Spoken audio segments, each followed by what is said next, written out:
Moving forward, we are going to talk about literary features of the Middle Ages. Now, I've chosen four specific areas to speak on. The first one is literary devices. Then we have themes and motifs, and characterization, and finally, popular genres. So, first, we're going to talk about literary devices. Common literary devices found in the literature of the Middle Ages are the allegory, symbolism, imagery, irony, and alliteration. Now, what do each one of these actual devices mean? Well, an allegory is a literary device found in many different types of literature, but specifically this one. And it involves using characters or objects to represent abstract concepts or ideas. So let's say representing in the Pierce Plowman, the central character is Pierce. He represents the ideal Christian everyday man.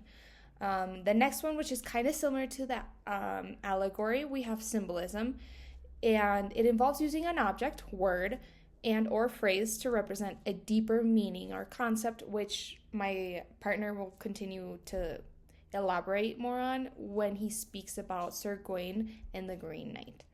Next, we have the imagery. Imagery is also significant. It's when authors use really vivid and specific descriptions of sights, sounds, textures to enrich the reader's senses, and that way they get so much more involved in the literature and what they're actually reading about.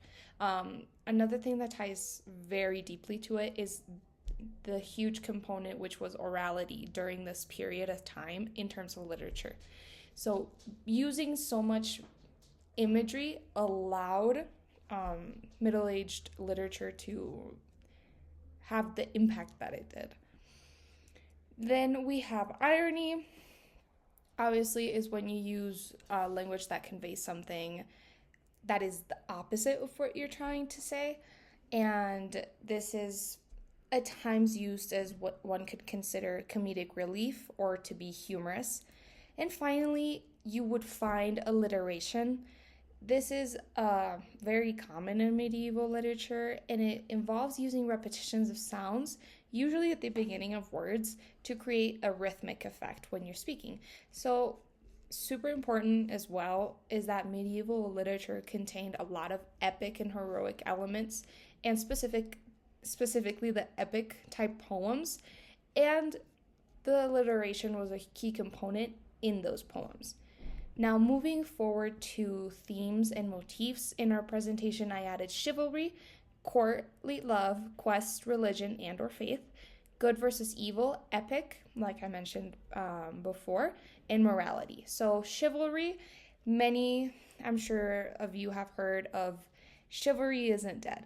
So chivalry is a code of honor which knights would follow, and it is a common theme seen throughout medieval literature where knights are constantly going on a quest or giving their life to chivalry and being chivalrous.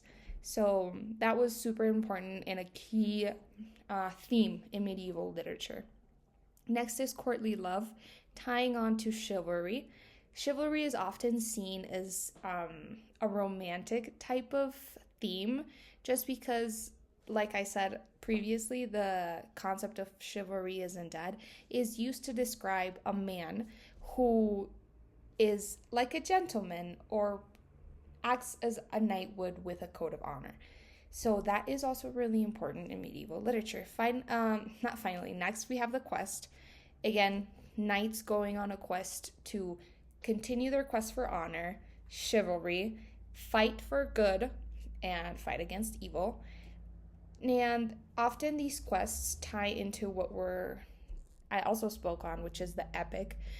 These quests weren't something like short, they were huge, and they were very important quests that they would go on, making them epic.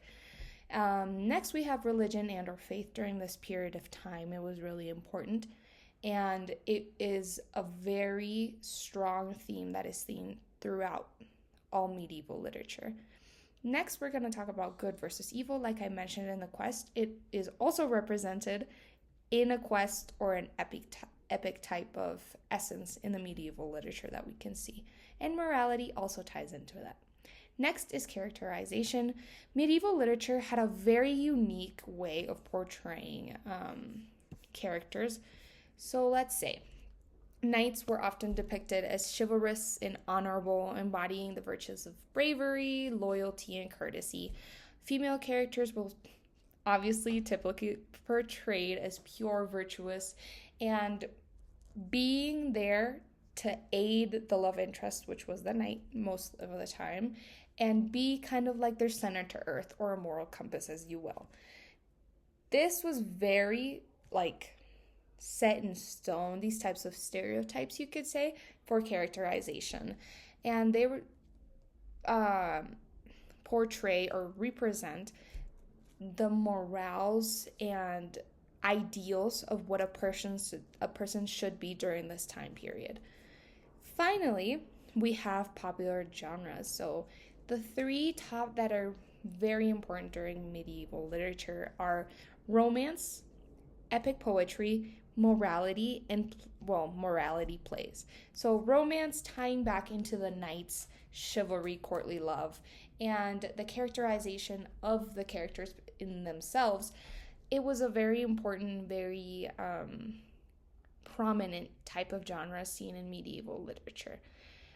Epic poetry, again tying back into chivalry, quest, religion, good versus faith, the epic, and morality. So these were, like I mentioned, poetry also using alliteration, symbolism, and imagery.